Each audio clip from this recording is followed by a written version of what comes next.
Everyone, चलिए जान लेते हैं टुडे स्पिरिचुअल गाइडेंस क्या है।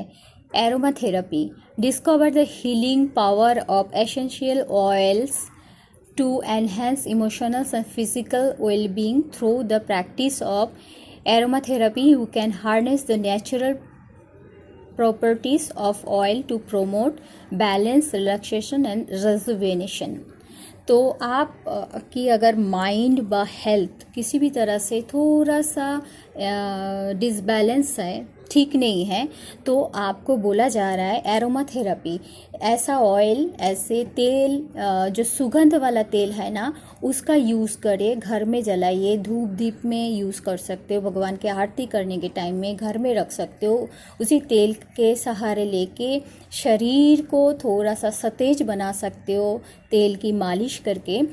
इससे क्या होगा, आपकी शरीर अगर हीलिंग पाएगी ऑयल से, एरोमा वाले ऑयल से, तो आपकी मन भी खुश रहेगा, क्योंकि उसकी मीठी मीठी सोनी सोनी जो सुगंध है ना, कोई भी चीज़ों की ऑयल की सुगंध जो है ना, उससे क्या होगा, हमारे माइंड बहुत अच्छा सतेज हो जाएगा, फ्रेश हो जाएगा। इससे क्या होगा, माइंड खुश, शरीर खुश, तो माइंड भी खुश और कामकाज में भी मन लगेगा और हमारे क्या होगी, उन्नति होगा, काम अच्छी तरीके से कर पाएंगे, शरीर स्वस्थ, मन स्वस्थ। इससे और क्या ज़्यादा चाहिए।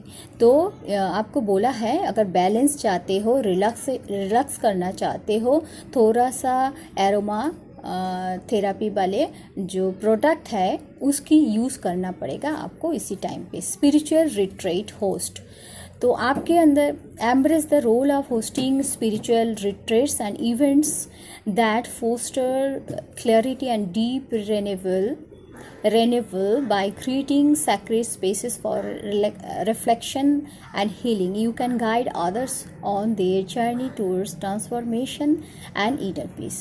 तो आप ऑलरेडी एक स्पिरिचुअल सोल है, ऑलरेडी आप हो, आप डिवाइन सोल हो, बट आप इतनी प्रैक्टिकलिटी में उलझ गए, वर्तमान परिस्थिति में इतना उलझ गए हो, जो आपके अंदर जो स्पिरिचुअलिटी है वो धीरे धीरे धीरे धीरे गुप्त हो रहा है, छिप रहा है आपके मन के माइंड के पीछे।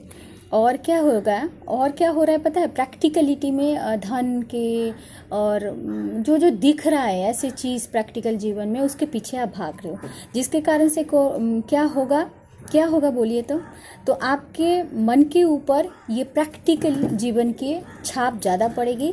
आपके अंदर जो स्पिरिचुअलिटी थी ना, जिसके कारण से आप दूसरों को भी गाइड कर सकते हो, सिर्फ खुद को नहीं, दूसरों को भी गाइड करने की जो पावर थी वो ख़त्म हो रही है धीरे धीरे।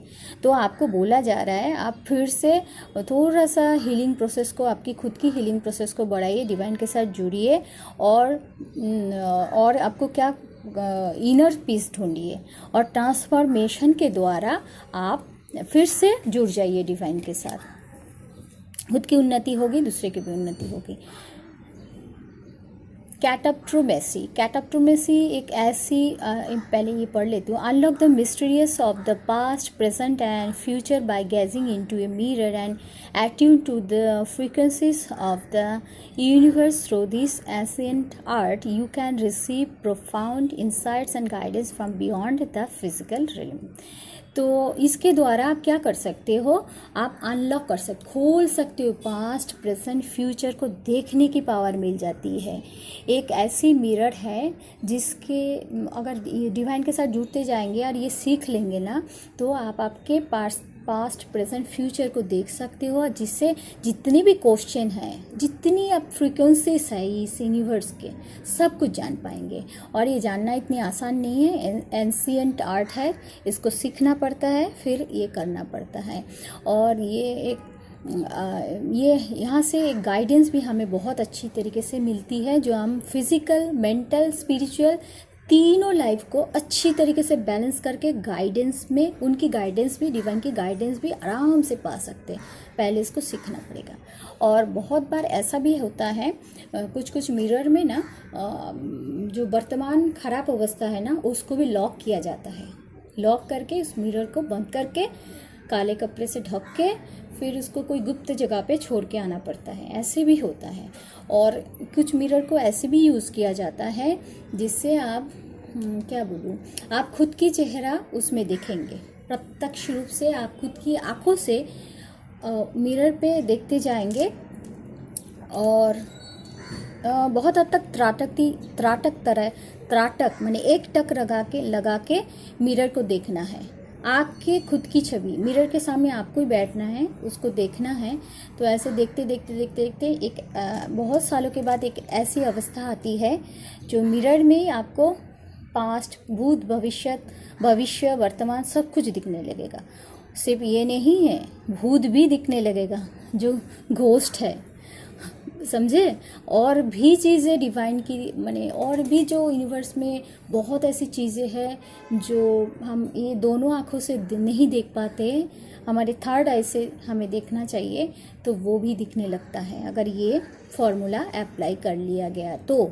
और ये फॉर्मूला अप्लाई करने से पहले आपको उतना डिवाइन के साथ जुड़ना पड़ेगा, क्योंकि वहाँ से कोई एनर्जी अगर आपके अंदर आ गया तो आप पागल हो जाएंगे, आपकी ब्रेन पूरी तरीके से वो कोलैप्स कर लेगा, ठीक है।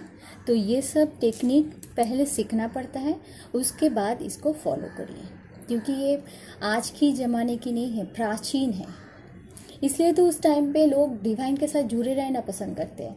जिनको ये ना प्रैक्टिकल लाइफ दिखते हैं, ये प्रैक्टिकल जीवन, ये गाड़ी बंगलो पैसा ये सब दिखते हैं, उनको ये सब नहीं दिखते हैं जी। इसमें कितने रहस्य है, इतनी मैंने क्या बोलूँ इसको, इसके लॉक को यूनिवर्स के इतनी जो चीज़ें हैं, सब्जेक्ट है, अगर अनलॉक किया जाए, खोल दिया जाए ना, तो आपके ब्रेन में आप संभाल नहीं पाएंगे।